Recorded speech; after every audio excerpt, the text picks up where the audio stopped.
hoy día vamos a llevar a cabo el tema de plenaria y y vamos a hablar de la simbiosis. Si bien no es un tema muy relevante en nuestro medio, es decir, en nuestro país, en el contexto nacional, sí es en otros lugares, ¿no? Que van a ser sobre todo las zonas tropicales, ¿no? Que son como la África, Asia, pues son lugares también endémicos, ¿no? De estas enfermedades. Son consideradas enfermedades olvidadas, sí, también, pero también están relacionadas con la pobreza. También son enfermedades que son transmitidas por vectores. Más adelante, cuando ya pasen en el blog de entomología, ustedes van a entender mucho mejor lo que son las características de los vectores y la importancia que tiene el hecho de poder saber también el ciclo biológico, porque también se va a poder realizar mecanismos de control para poder prevenir esas enfermedades, ¿sí?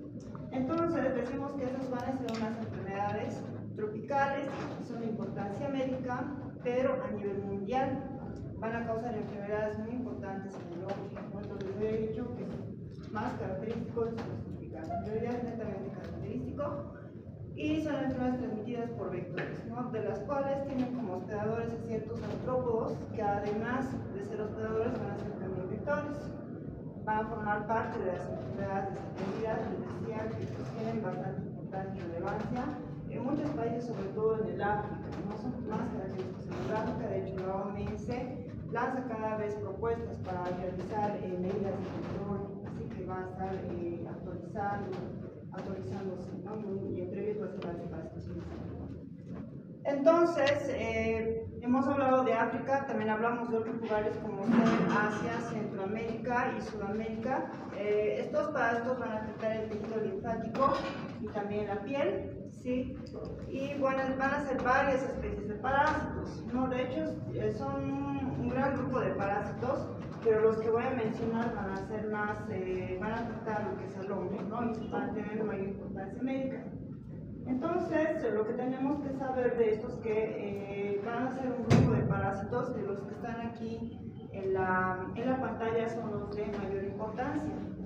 Tenemos que conocer estas especies y los que se encuentran remarcados tienen mucha mayor importancia, porque una de estas especies es la que se ha identificado en Bolivia, ¿sí? Que va a ser Manzanilla lozardi.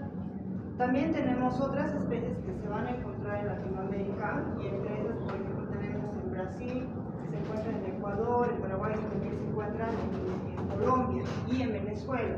De hecho, en Colombia las medidas de control son mucho más efectivas, ¿no? Que incluso ya no se ha podido identificar casos. Entonces les mostraba este listado de parásitos, y entre esos tenemos Loa, por ejemplo, Wucherea bancrofti, Brugia malayi, Manzanilla lozardi, Manzanilla perstans, Manzanilla streptococcus o Onchocerca. ¿Qué tenemos que saber de estos parásitos? ¿Cuál va a ser la localización? Entonces, ustedes ven, la mayoría es de localización sanguínea, excepto Manzanilla y Onchocerca que se va a encontrar en la piel. Luego, ¿qué tenemos que saber de estos parásitos? Pero solamente como conocimiento, ¿no? Ya que, como les decía, que no tiene mucha importancia en este contexto, pero solamente para que ustedes sepan que la forma de reconocimiento va a ser a través de las microfilarias, ¿sí? Y uno de los factores para poderlos reconocer va a ser precisamente la presencia de la vaina. Decimos entonces que los que sí presentan vaina van a ser Loa, Wucherea bancrofti, Brugia malayi, ¿no? Que sí presenta vaina, y las que no van a presentar vaina, que no presentan, van a ser Manzanilla lozardi, perstans, streptocerca y Onchocerca, ¿sí? Entonces van a ser factores que ayudan a identificar sobre todo la especie. Que también tenemos que saber cuál va a ser el periodo de infección, porque esas se infectan a través de la picadura de estos artrópodos que les decía. Loa va a ser diurno, Wucherea bancrofti va a ser nocturno predominantemente, al igual que Brugia malayi. Onchocerca volvulus, bueno, no tiene, digamos, un periodo, pero se podría decir que Onchocerca volvulus puede llegar a transmitirse por medio de la picadura en el día. Sí, puede ser en cualquier momento del día, puede ser en el día, en la noche, etc., ¿no? Eso no está descrito ahí, pero yo estoy indicando. Luego, otro dato que, pues, puede ser que no es tan relevante, pero sí de manera de conocimiento va a ser la longitud. Y bueno, y si quieren pueden sacar una captura y va a ser parásitos que va a llegar a presentar. Luego, la presencia de los núcleos terminales, que también va a ser un factor que sirve para poder identificar, ¿no? Lo hablaba, por ejemplo, si presenta los núcleos terminales, en el caso también de Bugia malayi, Manzanella presa, que también sí va a presentar los núcleos, al igual que Manzanella streptocerca, y el resto de los parásitos no va a presentar núcleos terminales, ¿sí? Entonces, solamente a manera de conocimiento, ustedes pueden saber si hay diferencias y de hecho sí se puede hacer diagnóstico específico mediante la observación de las características, ¿sí? Entonces vemos que yo les había hablado que Manzanella ha sido el parásito que se encuentra en Bolivia, pero a nivel Latinoamérica también tienen importancia Bucheria bancrofti, Manzanella prestans y Onchocerca volvulus, ¿sí? Eso a nivel también Latinoamérica. Y a nivel, digamos, Asia y África se van a encontrar todas en realidad, ¿sí? Por eso que esas van a ser las que vamos a hablar el día de hoy. Entonces, esto ustedes lo van a tener también en la parte del texto como referencia del doctor Martínez en el 2011, donde ahí están claramente las diferencias, ¿no? En cuanto a cuáles van a presentar vaina y cuáles no van a presentar vaina, ¿sí? Entonces no va a haber ningún problema con eso, pero ustedes pueden saber cuál va a ser el hábitat, ¿sí? Que eso también nos ayuda a comprender parte de lo que es el ciclo biológico de estos parásitos, ¿sí? Entonces vemos que las microfilarias con vaina, que van a ser Bucheria bancrofti, Bugia malayi, Bugia timoni, Loa, se van a encontrar en los vasos y los ganglios linfáticos, ¿no? Excepto Loa, que va a ser el tejido celuloso cutáneo, ¿sí? ¿Y cuáles van a ser las microfilarias? Las microfilarias son las que se van a encontrar en sangre periférica. Y si se encuentran en sangre periférica, pues va a ser la forma infectante para el vector, ¿sí? De hecho, las microfilarias son la forma infectante para el vector. Ya habíamos mencionado que las microfilarias nos van a ayudar en el diagnóstico, ¿sí? Entonces son datos importantes. Luego tenemos las microfilarias sin vaina, que van a ser Onchocerca volvulus, Manzanella ossari, Manzanella perstans, Manzanella streptocerca. Vamos a mencionar que estos también van a presentar hábitat en los adultos, ¿no? Por ejemplo, Onchocerca volvulus, que se encuentra en tejido celular subcutáneo, tanto las microfilarias como también los adultos. ¿Ya? Esto va a ser muy importante, ¿no? Porque este parásito va a dar lugar a lo que es una enfermedad que se denomina la ceguera de los niños, ya que se la ha denominado así hace mucho tiempo, ¿no? Luego les voy a explicar por qué. Luego tenemos Manzanella ossari, Manzanella perstans, que se va a encontrar en serosa peritoneal y mesenterio, ¿sí? Y la microfilaria, que se va a encontrar en sangre periférica, ¿ya? Entonces eso también nos ayuda en el diagnóstico, ¿no? Porque si bien nosotros podemos hacer diagnóstico en sangre periférica, ¿no? Cuando recibes nefrosis o gota gruesa, en el caso de Onchocerca volvulus, en tejido celular subcutáneo vamos a tener que hacer una biopsia, ¿no? Vamos a tener que realizar otro tipo de procedimiento diagnóstico.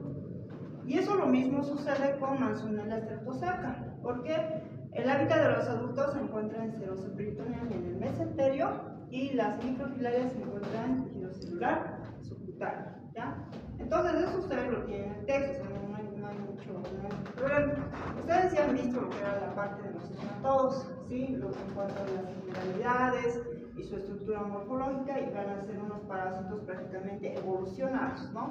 En relación a otros, porque tienen un organismo completo, presentan dimorfismo sexual, y es prácticamente lo que muestra, ¿no? Tiene una boca, tiene esófago, también tiene un aparato genital interno, ¿no? En este caso la vagina, presenta un conducto, bueno, un intestino completo, si se puede decir boca-llano, sí, entonces también tiene terminaciones nerviosas ventrales y posteriores, ¿no? Que en este caso no nos importa mucho, ¿no? Pero por lo menos si nosotros podemos diferenciar de otros parásitos.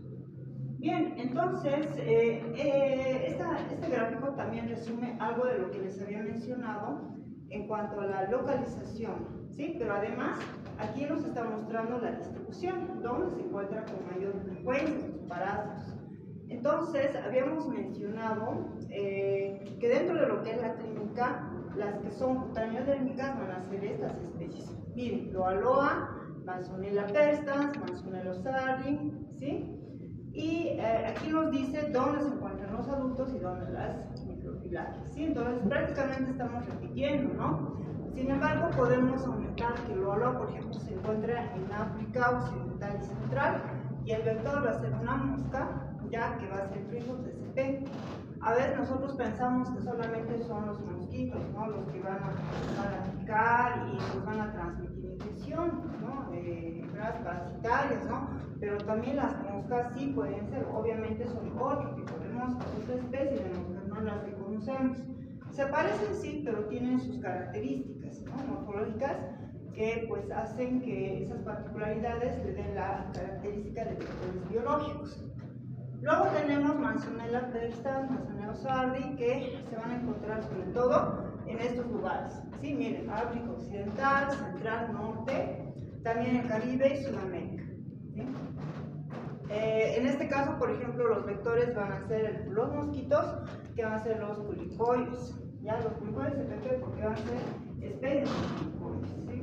Yo les decía que la parte de entomología va a entender un poquito mejor lo que es a estos vectores y lo que van a poder comprender, ¿no? Ahora, vemos el resto de los parásitos. Por ejemplo, tenemos a nivel de la vía linfática Weicheriella bancrofti, Brugia malayi, Brugia timoni. ¿Sí? Los adultos se van a encontrar en la vía linfática y las microfilarias que se van a encontrar en sangre periférica. Entonces eso nos ayuda a poder ver el diagnóstico, ¿no?, las microfilarias. La distribución, de la misma manera, ven ustedes que la mayoría de estos parásitos se van a encontrar en África, ¿no? Son sus lugares altamente endémicos.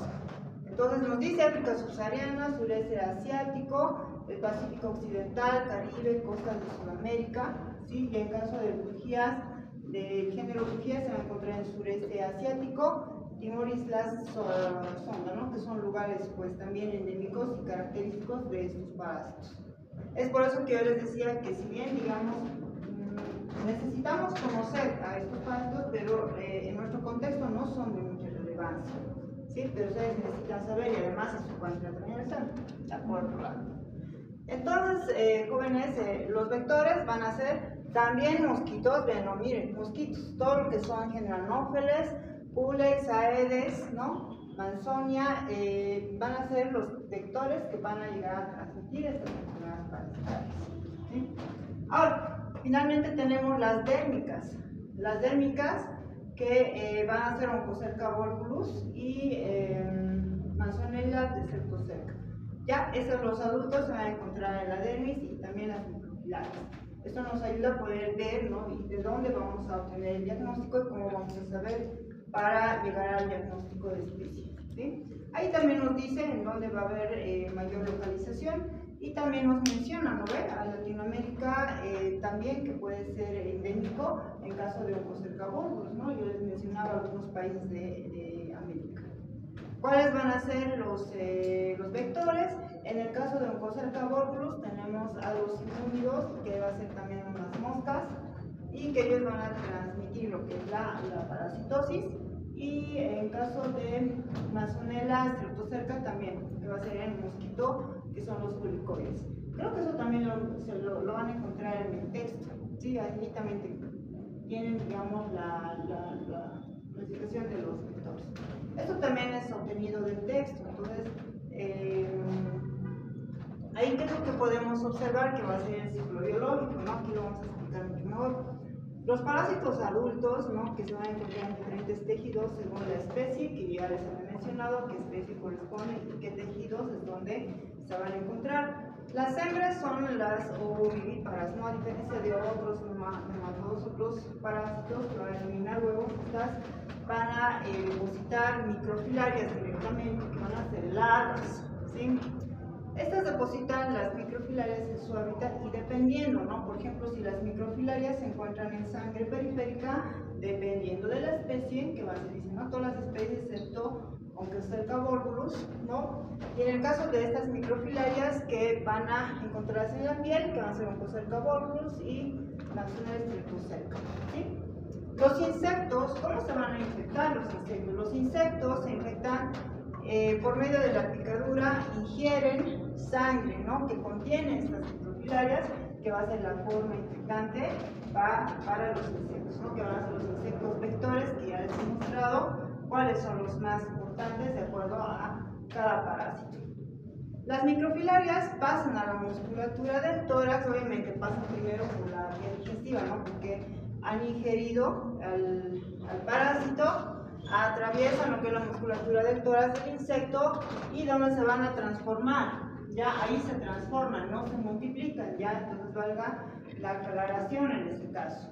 Solamente se transforman, por ejemplo, si va a haber dos microfilarias, pues las dos microfilarias se van a transformar, no se van a dividir, se van a multiplicar, ¿ya? Eso para aclararles a ustedes, porque puede que se estén confundiendo con otros nematodos. Entonces pasan de larvas rabitoides 1, larvas rabitoides 2 y larvas filariformes metacíclicas. Y aquí un asterisco porque esta es la forma infectante para el hongo, ¿ya? Entonces aquí estaríamos hablando de un hospedador definitivo y un hospedador intermediario, ¿sí? ¿Cuál sería el hospedador definitivo en este caso?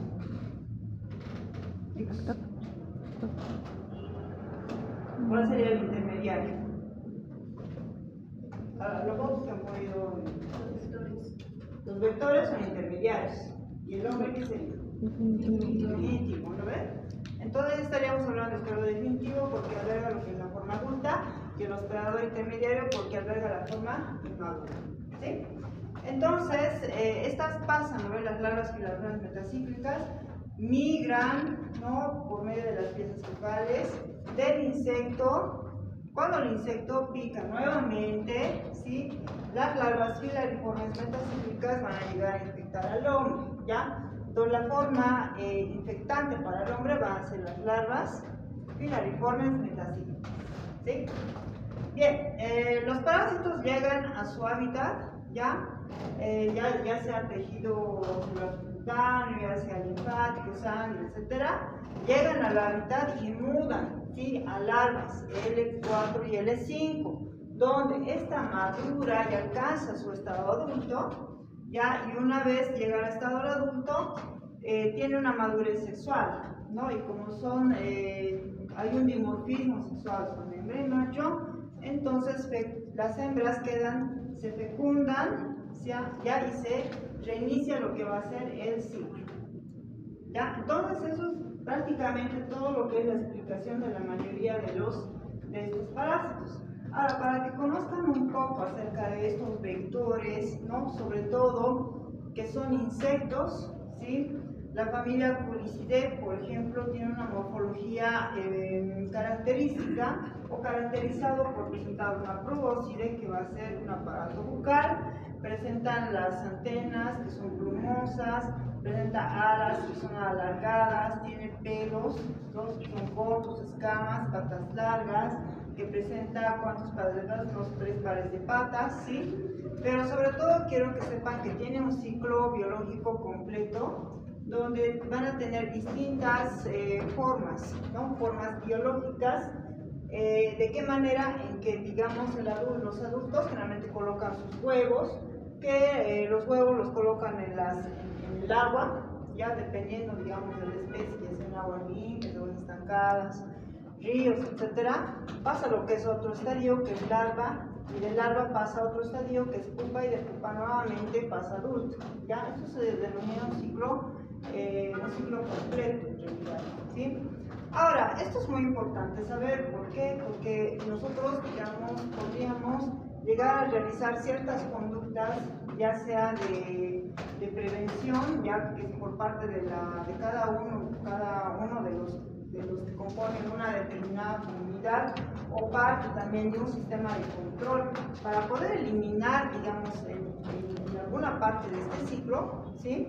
Y evitar, digamos, que se produzca la parasitosis.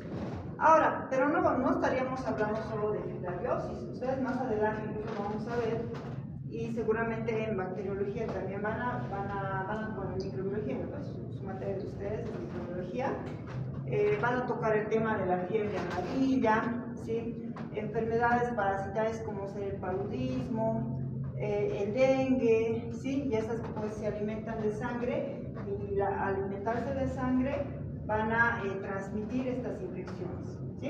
Imagínense, son infecciones virales, son infecciones parasitarias las que pueden transmitir. Entonces tiene mucha importancia, ¿ya? Ahora, también tenemos otro tipo de géneros, que son Aedes, Anopheles, Culex, que también tienen sus particularidades. pero no difieren de esta. Siempre todas estas van a cumplir este ciclo, ¿sí? Este es un ciclo biológico de estos artrópodos, ¿no? En lo que va a diferir va a ser en su morfología, ¿sí? Y también a la transmisión de otro tipo de parasitosis, ¿sí? Entonces, eso para que ustedes conozcan, solamente les estoy hablando de algo general, para que sepan, ¿no?, que es muy importante conocer. Los culicoides, por ejemplo, también son unos dípteros, son insectos, ¿sí? Dípteros se los dicen porque tienen un par de alas, ¿sí? Por eso se los denomina dípteros, pero son varias especies de dípteros, ¿no? Y en este caso tenemos a los culicoides. Estos pertenecen a la familia Ceratogonidae. Muchas especies son notorias por ser vectores de varias enfermedades, ¿no? Entonces, de las que estamos hablando, fundamentalmente van a ser de Manzonella, que va a ser Manzonella ossar, Vipers, Manzonella streptoseca. ¿Sí? Entonces, ¿cómo son? Esos van a ser como unas... los culicoides son dípteros, ¿sí? Pueden ver, ¿no?, el par de alas. No se nota aquí muy bien sus características, ¿no? Pero son mosquitos, ¿no?, en realidad. Estos simúlidos son en realidad moscas, ¿no? Yo les decía que estas moscas no son como comúnmente nosotros los conocemos, ¿no? Estos tienen ciertas características, ¿no? Y entre ellas es que su aparato bucal no es un aparato lamedor en caso de las moscas, ¿no? Las moscas tienen su aparato lamedor, tienen sus labios y empiezan a alimentarse de fluidos, ¿no?, de todo lo que son excretas y así, ¿ya? Es verdad que son muy sucias, ¿no? Entonces estos van a ser también moscas, pertenecen a otro género, y estos van a ser de los Simulium, de la familia Simulidae, ¿ya? Y estos pueden transmitir enfermedades, ¿no? Ya no se olviden de una mosca que transmite la enfermedad del sistema, una mosca tsetse, ya que a través de la picadura también puede transmitir parasitosis, ¿sí? Y esta es casi similar, ¿no? ¿Por qué? Porque también tiene una probóscide, ya tiene un aparato picador. Ahora, esto es muy importante, ¿sí? Porque esta puede transmitir la enfermedad de la oncocercosis, ¿ya? La oncocercosis, denominada hace mucho tiempo como la ceguera de los niños. Eso lo relacionaban hace mucho tiempo porque las personas que presentaban ceguera eran personas que vivían cerca de los ríos, ¿ya? Y pues no se imaginaban que la causa era un parásito que se encontraba en estas moscas y que podía transmitir a las personas por medio de los picaduras. Entonces, hace mucho tiempo han relacionado eso, ¿no?, como la ceguera de los ríos. Ustedes se van a ver más adelante cuando vean la parte clínica que realmente sí puede llegar a la ceguera. Entonces, dicen que es un género grande con varios cientos de especies, o sea, son muchas especies. Siendo esta, digamos, de la familia Simulidae la más relevante, ¿no? No vamos a hablar de sus otras especies, ¿no? Lo único que tenemos que saber es que pertenece a la familia Simulidae, ¿no?, que es un simúlido en realidad. Ahora, tiene ciertas particularidades, ¿no? Una de sus particularidades de la mayoría de los que son insectos es que cuando realiza la picadura, cuando se alimenta, ¿sí?, de sangre, contienen coagulantes en la saliva y una serie de enzimas, por ejemplo la histamina. Esta se mezcla con la sangre y evita que esta sangre se coagule, y al evitar que la sangre se coagule puede ser fácilmente digerido por el insecto, por la mosca. Entonces, pues todo tiene una razón de ser, ¿no?, dentro de lo que va a ser la naturaleza, y esta mosca utiliza estas características para poderse alimentar y para poder vivir, ¿no? Porque la ley de la vida es la supervivencia, ¿no?, en realidad. Entonces vamos a hablar de Oncocerca borbolus, que es una enfermedad muy interesante. Pues ahí está la mosca, está un poquito más gordita, ¿no?, y es ancha en realidad. Es que realmente tiene esa coloración entre negro y café oscuro. Sí, se la podría reconocer, ¿no? Siempre viene siendo un poco más curioso acerca de sus características. Y causa la ceguera de los ríos, ¿sí? Está transmitido por este simúlido y es pequeña, les decía, ¿no? Y que en las glándulas salivales se encuentra la larva L3 metacíclica y la liforme, ¿ya? Esa va a ser la forma infectante para el hombre, ¿sí? Entonces, ¿qué sucede? Que inocula en la piel por medio de la probóscide. No es una probóscide grande, no es larga como la Aedes, ¿no?, de ese tipo, es mosquitos, sino que es más bien pequeña, pero les decía que tiene ciertas características en la saliva para que pueda evitar la coagulación, de esa manera pueda alimentarse de la mejor manera. Entonces, libera estos componentes y además la forma irritante. ¿Lo ven? ¿Qué es lo que nos dice? Que libera las larvas L3 de L3, digamos, pasa al hospedador, ¿sí? A L4 y a L5 para convertirse en un parásito adulto. ¿Ya? Es un hospedador. Esto se diferencia entre lo que es hembra y macho. El macho fecunda a la hembra, ¿sí? Y este macho puede medir de 2 a 5 centímetros y la hembra puede medir hasta 50 centímetros, es decir, que es bastante, se puede decir, de mayor tamaño, ¿no? Es un mayor tamaño, de las cuales, al ser de mayor tamaño, tiene la particularidad de enrollarse. Ya se puede llegar a enrollar y puede llegar a formar unos nódulos cutanos. Luego, bien, en su hábitat más o menos puede llegar a encontrarse entre 10 y 15 años, puede estar mucho tiempo. Las hembras fecundadas liberan las microfilarias que van a medir 250 micrómetros. Y estas microfilarias no tienen valga, ¿sí? Yo les decía que es una característica para poderlas identificar y pueden migrar por el tejido celular subcutáneo a otros lugares de la piel por vía linfática. ¿Sí? Entonces, eso es prácticamente todo lo que ocurre en el hospedador. ¿Y qué sucede? Estas microfilarias, al migrar por la piel, van a segregar ciertas sustancias que van a ser tóxico-irritativas, ¿no? Que van a construir parte de lo que es su acción patógena. Y eso va a determinar las acciones patógenas. El insecto, ¿no? Come y atraviesa lo que es el tejido subcutáneo a través de la probóscide, succiona sangre y las microfilarias llegan al abdomen de este simúlido y se transforma en larva L1, L2 y finalmente en la larva L3, que va a ser la larva filariforme metacíclica, que se encuentra en las glándulas salivales y nuevamente va a cumplir lo que es el ciclo por medio de la picadura. ¿Sí? Entonces vean que es todo un ciclo.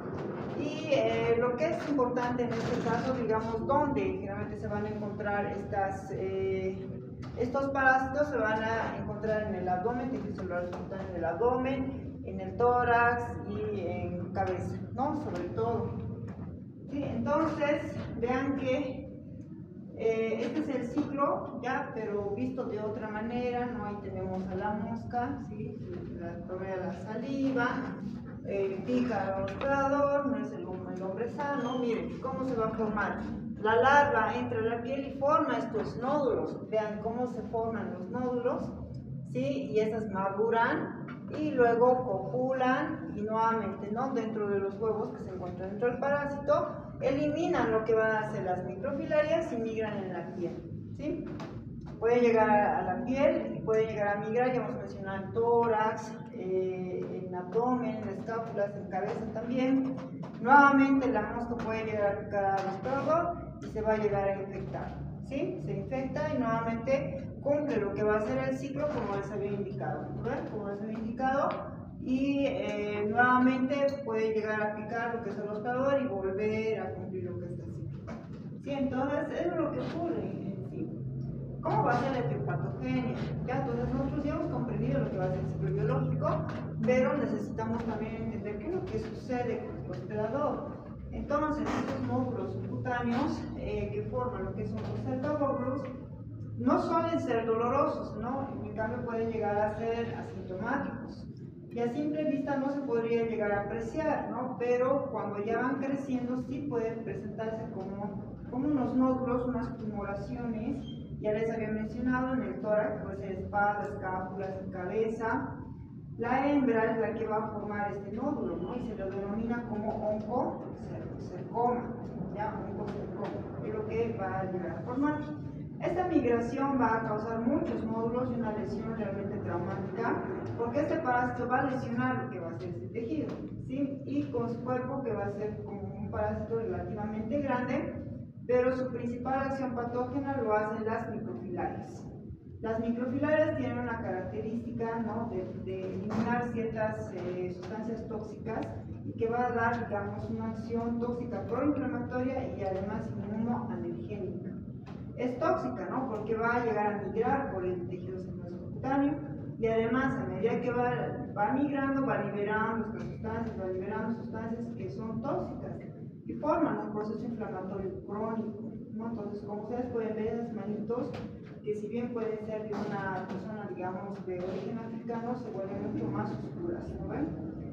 Y eso se denomina como la piel de leopardo, ¿no? Que ahí ya prácticamente hay una cronicidad por la migración de estas larvas, ¿sí? Una alteración en la pigmentación de la piel y que también aparte por el proceso inflamatorio se va engrosando, ¿sí? Por la secreción de por la eliminación de fibroblastos y una queratitis que va a llegar a existir en ese nivel.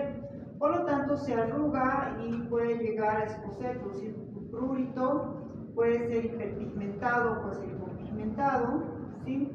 También puede haber dolor, ¿no? Además, hay un riesgo de existir sobreinfecciones, ¿no? No olvidemos que hay microorganismos que se encuentran en la piel, que si bien, digamos, son saprófitos, pero hay un medio o hay un mecanismo, un estímulo X, a estos microorganismos ya pues se vuelven como oportunistas, ¿no? Y les da la oportunidad de desarrollar y crecer y formar, digamos, y multiplicarse. Y los microorganismos, como los parásitos, estos se multiplican exponencialmente, ¿sí? Entonces va a ser una colonia prácticamente para ellos y puede llegar a empeorar el cuadro, ¿no? Bien, ¿qué más? La acción traumática también puede llegar a ser una acción traumática, tóxica, inflamatoria, y la van a generar cuando lleguen sobre todo al globo ocular. Ya, estos son cosercomas, se localizan en la cabeza, en la cadera, cuello y que son visibles. Sin embargo, en el ojo no suelen ser visibles, ¿no? Esto parece más una larva de loa, que prácticamente el loa va a ser una larva mucho más grande, ¿sí? En cambio, en el caso del oncocercoma, son las microfilaриas que van a provocar la lesión, que puede producir ceguera, sí, pero no se puede llegar a ver a simple vista. ¿Sí? Eso para hacerles notar, ¿no? Que aquí hay, digamos, algo para aclarar. Entonces, la larva solamente mide 250 micrómetros y puede llegar a atravesar lo que es el globo ocular, y esa larva va a generar una acción tóxica proinflamatoria, ¿ya? Entonces, es por eso que se le decía como la ceguera de los ríos, porque en realidad provoca la ceguera, imagínense, ¿no? Y si además la persona está expuesta, ¿no? a este factor de riesgo, que es a ser expuesto a la picadura de esta mosca, pues se reinfecta, ¿no? Y nuevamente, ¿no? El ciclo, y puede llegar a migrar al otro ojo, ¿no? Entonces puede llegar a ser un proceso realmente grave, ¿ya? Entonces, menciona que esta acción patógena, que es proinflamatoria, puede llegar a provocar ceguera, ¿no? Y además oncoftalmia. ¿Qué quiere decir? Onco porque viene de la oncocercosis, porque va a llegar a afectar al globo ocular, ¿ya? Entonces, ¿cuál podría ser el diagnóstico ahí? ¿No? Si yo les había mencionado que son 250 micrómetros, pues a simple vista no se observa, pero sí por un fondo de ojo, ¿no? Sí se podría llegar a observar.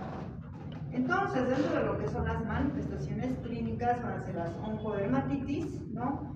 Estas oncodermatitis que van a ser tejido hiperqueratóxico, producto de un proceso inflamatorio, provoca que haya acumulación de tejido, y la oncoftalmia, ¿ya? Donde se pierde lo que es la agudeza visual, en la córnea se puede observar como una capa gruesa y blanquecina, ¿sí? En eso en el fondo de ojo. Entonces, pues es un cuadro grave realmente. De hecho, si se realiza un diagnóstico precoz, puede llegar a tener, de cierta manera puede ser reversible, ¿no? Pero en algunos casos puede ser irreversible por el daño que puede existir a nivel del globo ocular. Entonces, ¿cómo se podría realizar el diagnóstico? Tenemos que sí o sí hacer una sospecha clínica, y no olvidemos que el diagnóstico epidemiológico es muy importante, es decir, la procedencia del paciente, el origen, ¿no? En dónde se encuentra, ¿no? El paciente, y dónde estamos realizando, ¿no? Lo que se realiza en clínica. Bueno, de repente a ustedes no les va a tocar, o tal vez alguno que otro irse a África. Muchos médicos de mis épocas se han ido a África y pues han visto todos los casos. Sí, pero por ahí, digamos, en alguna oportunidad, pues ustedes se van a tener conocimiento, por lo menos de esta enfermedad, ¿no? Luego, realizamos lo que es una sospecha clínica. Ya dentro de lo que es la sospecha clínica, podemos realizar una biopsia cutánea o esclerocorneal, que se denomina nodulectomía, ya, es decir, obtención de un nódulo. Ya, entonces, la sospecha clínica no siempre puede ser la ceguera, pérdida de la agudeza visual, sino puede ser también por la presencia de esos nódulos que les decía, ¿no? La presencia de los nódulos, haciendo un examen físico completo. Ahora, si en la biopsia nos sale positiva, entonces ya tenemos que realizar el tratamiento. No se olviden que el estudio histopatológico siempre casi es es una de las mejores opciones que puedan existir, ¿no? Aparte de lo que es el examen molecular. Entonces, por patología, si yo observo realmente que existe el parásito, entonces ya tendría que hacer un tratamiento. ¿Qué sucede si me sale negativo? Puede ser que sea un falso negativo, puede ser que el procedimiento no lo hayamos realizado anteriormente, pero sí hay sospecha clínica, es decir, si hay, digamos, antecedentes epidemiológico, si, digamos, la persona ha estado expuesta, ha ido por esos ríos, por esos lugares donde hay estas moscas, entonces, si es muy alta, puedo hacer una prueba de anticuerpos, y si no es muy alta, si es baja, puedo hacer diagnósticos diferenciales. No se olviden que la presencia de nódulos también puede hacer diagnóstico diferencial, tumores, lipomas, ¿no? Son otro tipo de diagnósticos que no precisamente sean de este parásito. Entonces, hago mi prueba de anticuerpos y si me sale positivo, hago una biopsia cutánea o esclero corneal, ¿sí? Y si me sale negativo, descarto la oncocercosis. Entonces, es más o menos algo orientativo de cómo podría yo hacer un diagnóstico. ¿Sí? No olviden que los diagnósticos no solamente va a ser uno, sino que va a ir acompañado de otros métodos. Entonces, es prácticamente lo que les he mencionado, ¿sí?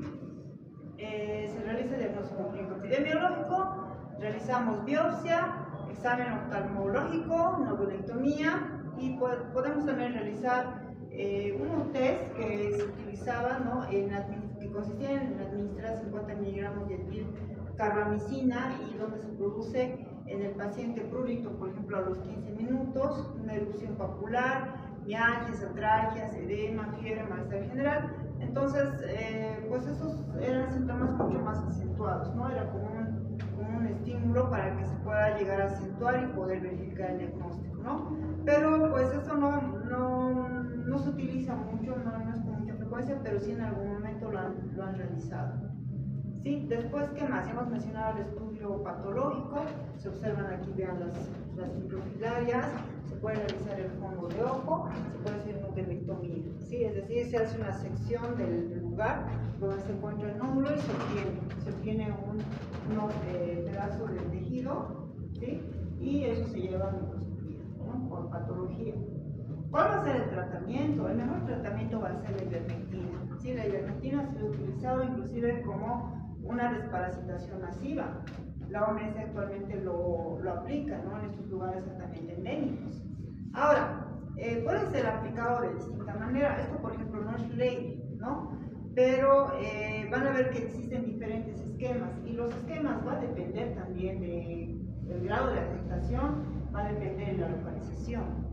Pero aquí nos menciona que la ivermectina se puede utilizar de 150 miligramos una vez al año, ¿sí? También se puede utilizar etilcarbamicina de 250 miligramos por peso y también se puede realizar la extirpación de estos nódulos. Ya vamos a dejar por nódulos, vamos a realizar una extirpación, pero al mismo tiempo de realizar la extirpación también se tiene que administrar la ivermectina. Entonces la ivermectina interfiere con la función gastrointestinal de estos parásitos, produciendo una inanición y posterior muerte del parásito después, que es la más efectiva, ¿no? Que de otros antiparasitarios, pero también se pueden utilizar otros, ¿no? Pero de preferencia siempre va a ser la ivermectina. ¿Qué más? Estos van a ser los lugares altamente endémicos y el niño que ustedes ven ahí que está con el señor es el lazarillo prácticamente, ¿no? Y eso ocasionaba mucho impacto ya hace mucho tiempo, ¿no? De hecho, algunas conferencias que he visto me causaba mucho impacto. ¿Por qué? Porque especialmente las personas sí les afectaba, ¿no? Y las personas se volvían ciegas y necesitaban de guías, ¿no? Que eran los lazarillos, que esos lazarillos probablemente también iban más adelante a ser adultos también para aparecer por lo mismo, ¿verdad? Bien, entonces aquí se todos lugares de Brasil, por ejemplo, Colombia, Ecuador, Guatemala, Venezuela, México, pues son lugares donde existen ¿no? Esta parasitosis, y qué decir en África. Vean, entonces casi todo África, ¿no? Son varios lugares donde se ve afectado de medicamentos. Wuchereria bancrofti. Wuchereria bancrofti va a ser otro parásito que prácticamente también tiene importancia y relevancia, no tanto en nuestro medio, pero sí, digamos, dentro de otros continentes. Wuchereria bancrofti va a tener una morfología que también va a ser un nematodo, es filiforme, es de color blanco, cremoso, no presentan cápsula, hay un dimorfismo sexual, los nódulos y vasos se van a encontrar más que todo en los vasos y los nódulos linfáticos, ¿sí? Esa va a ser la localización. Vean ustedes que existen diferencias entre lo que es el macho y la hembra. La hembra de hecho va a medir hasta 10 centímetros, el macho solamente hasta 5. Y además, bueno, eso ya es más que todo, la hembra va a presentar la vulva y se encuentra, digamos, a la altura del esófago, es ovivípara, ¿sí? Entonces son características, ¿no?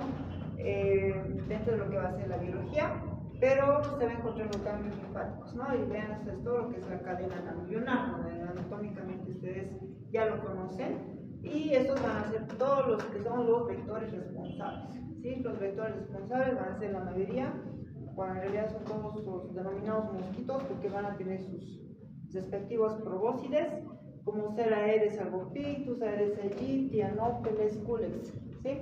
Son muy parecidos, ¿no? Si ustedes los ven, así cuál es cuál, pero ya, como les decía, ya van viendo algunas características más adelante. ¿Cómo se infecta al hombre, no? Entonces ahí nos menciona que el mosquito pica al hombre y va a pasar lo mismo. ¿Recuerdan mencionado que era la forma infectante para el hombre?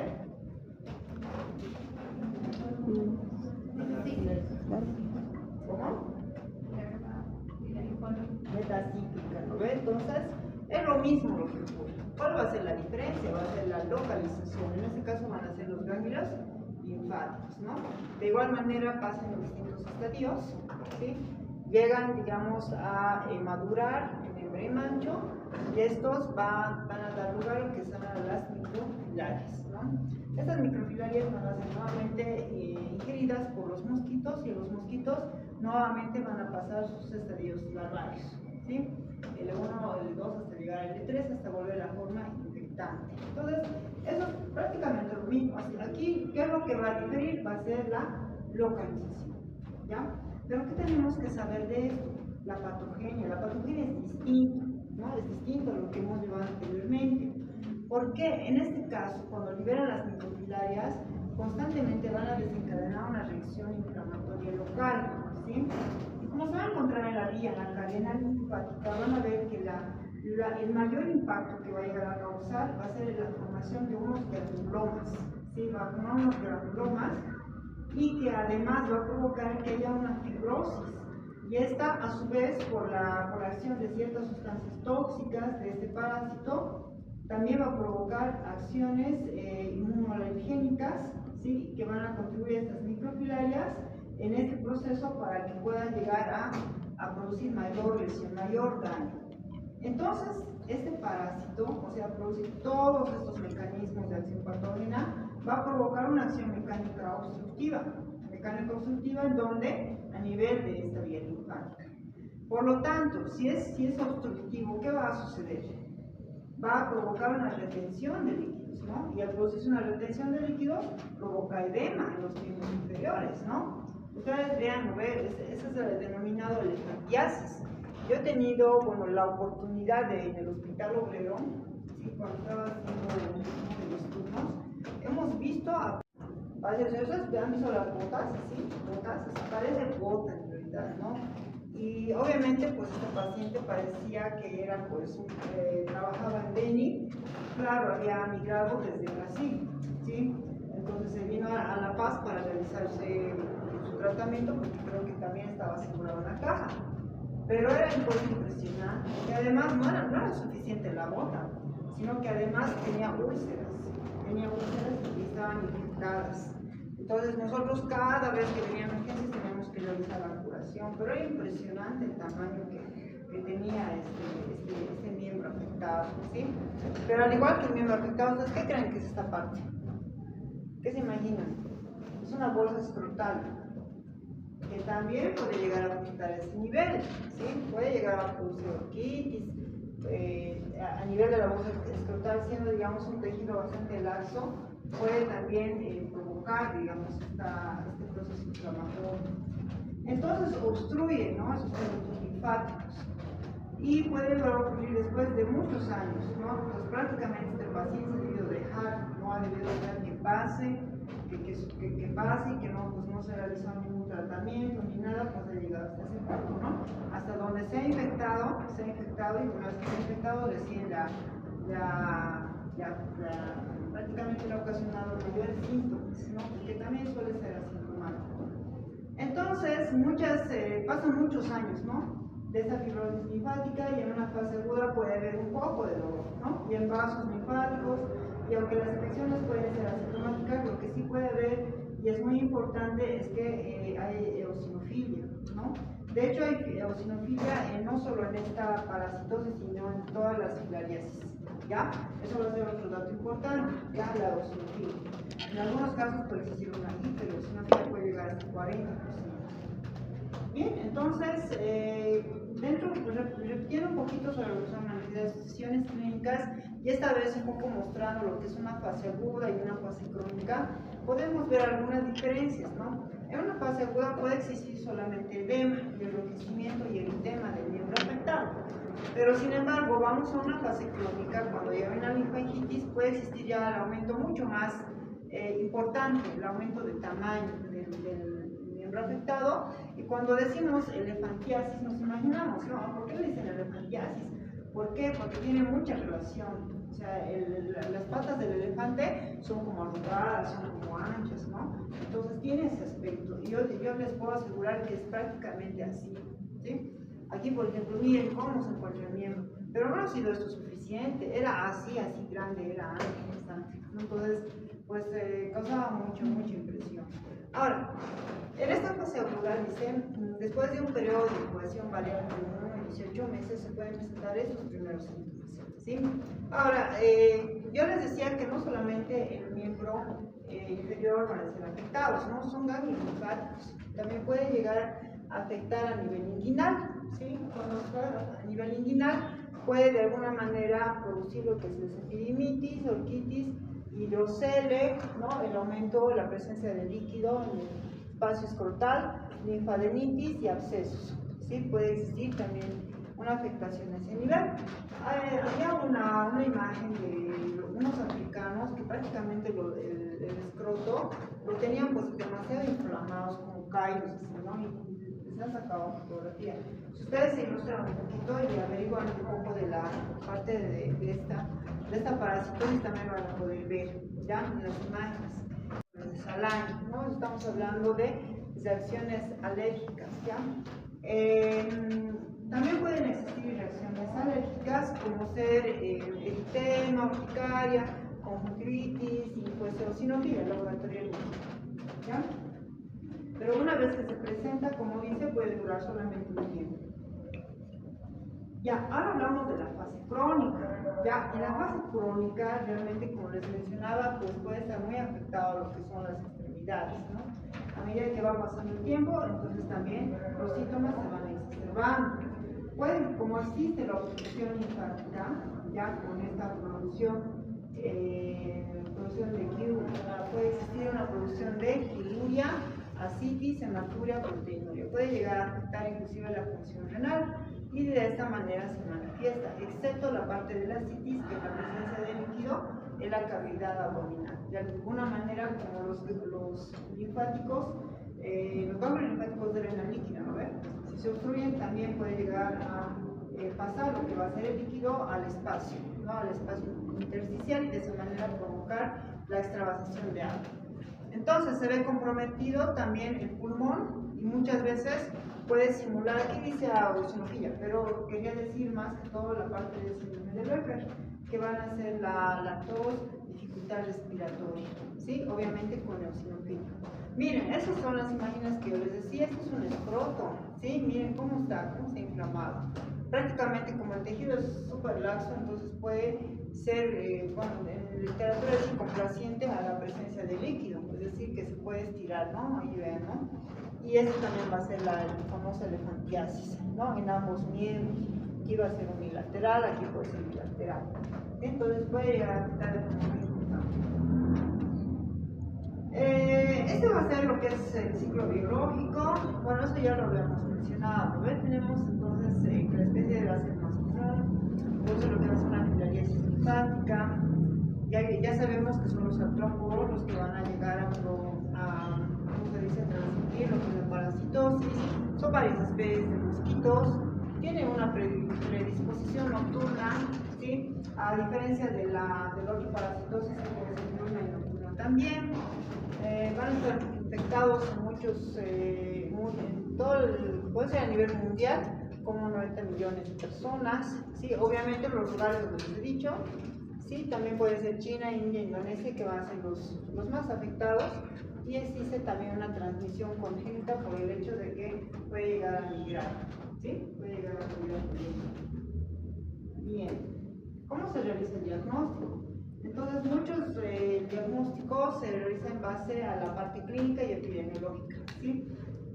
Como se encuentra en vía sanguínea, bueno, en vía linfática, también en vía sanguínea se puede llegar a obtener gota gruesa, ¿sí? También se realiza punción con colorantes, se realiza también biopsia, método de diagnóstico, ¿sí? Que van a ser métodos de concentración, es decir, que se obtiene sangre y pues se realiza con el centrifugado, y también se puede llegar a hacer diagnóstico, método de lisa, pruebas inmunocromatográficas que van a ser pruebas rápidas, ¿no? Como son los casquetes, y se puede realizar también una linfoscintilografía de contraste y la ultrasonografía, ¿no? Entonces son métodos radiológicos que también se pueden aplicar para el diagnóstico. Entonces eso va a ser la epidemiología, ya habíamos mencionado varias veces, ¿no? Que estos van a ser los lugares altamente endémicos, y ambientales, la presencia de los vectores, que han visto que son varios vectores, y pues los humanos, ¿no? Que no utilizan repelentes y no utilizan medios protectores. ¿Qué más? El tratamiento de masas de filariasis humanas van a ser lo más importante. Yo les mencionaba entre lo que es las filariasis linfáticas y las oncocercosis van a ser el uso de la ivermectina. La ivermectina se utiliza en 350 microgramos por kilogramo, y en el caso de filariasis linfáticas se puede asociar con albendazol, ¿ya?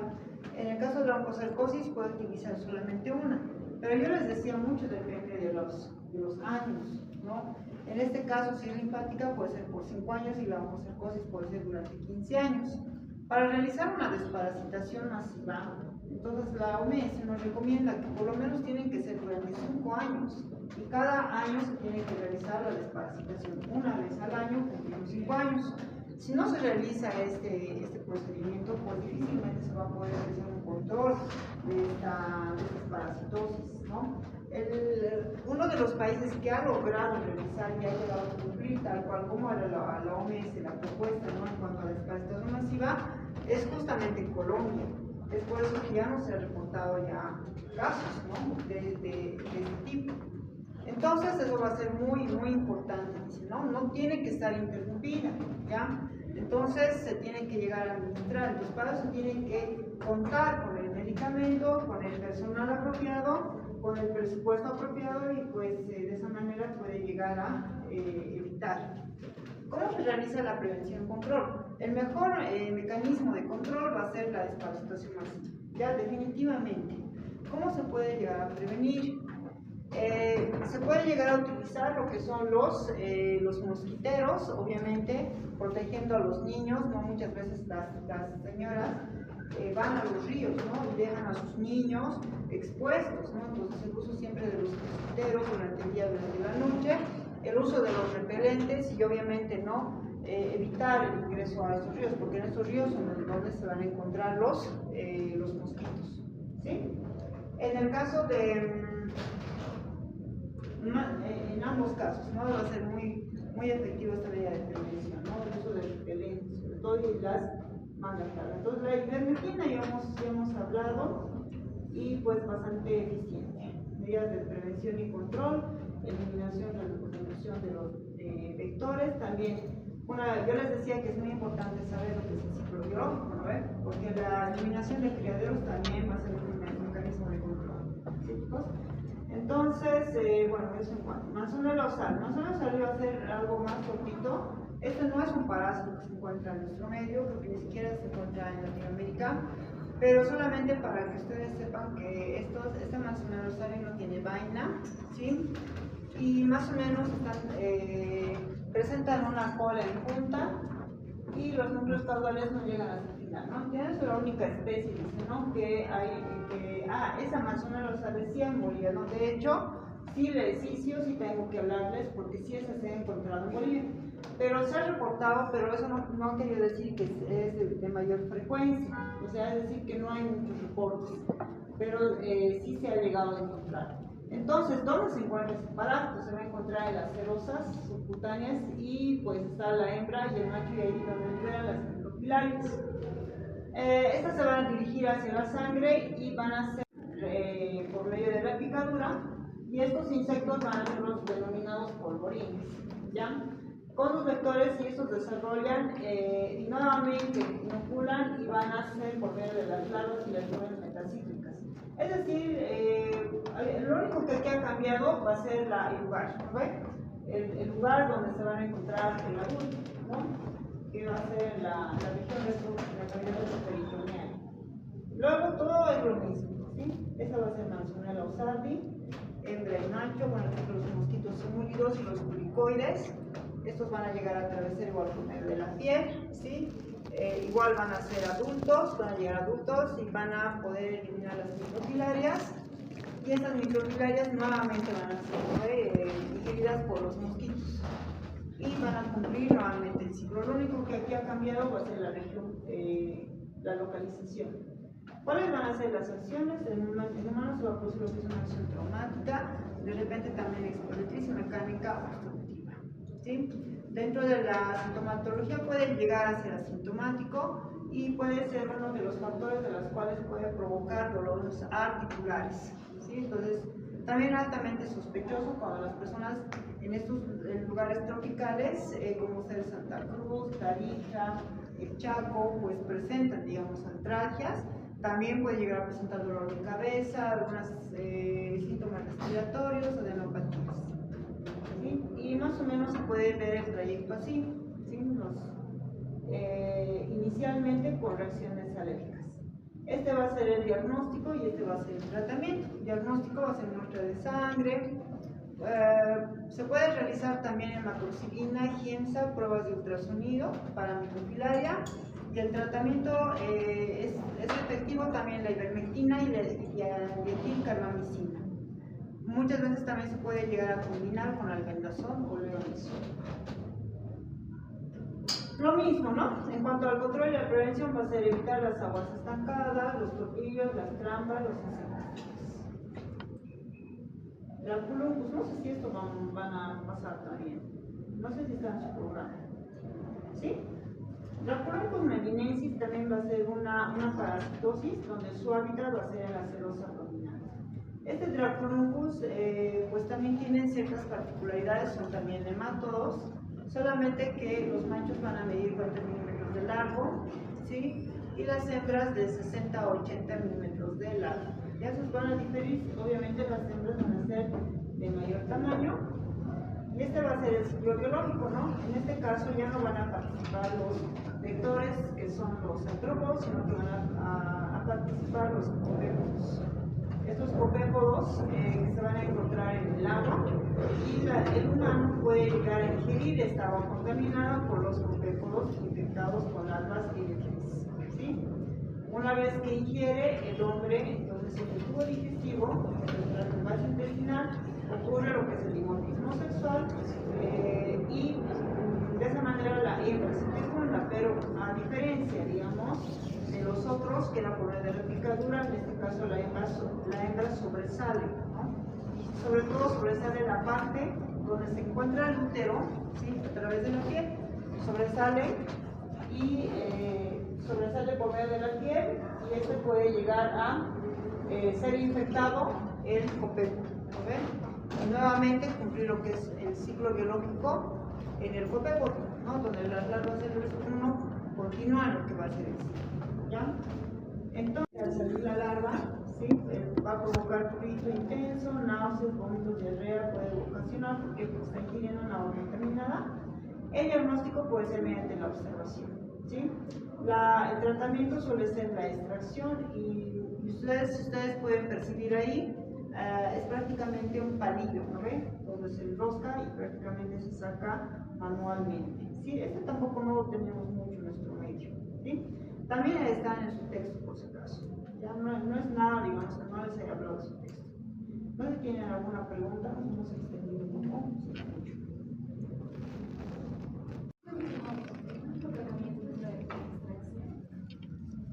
Sí, la extracción es el único tratamiento. Obviamente las medidas de prevención y control también incluyen, ¿no? El hecho de no consumir, digamos, agua contaminada y no meterse en los ríos porque accidentalmente igual puede llegar a adquirir a los parásitos, ¿sí? Bien, de todas maneras, a ver.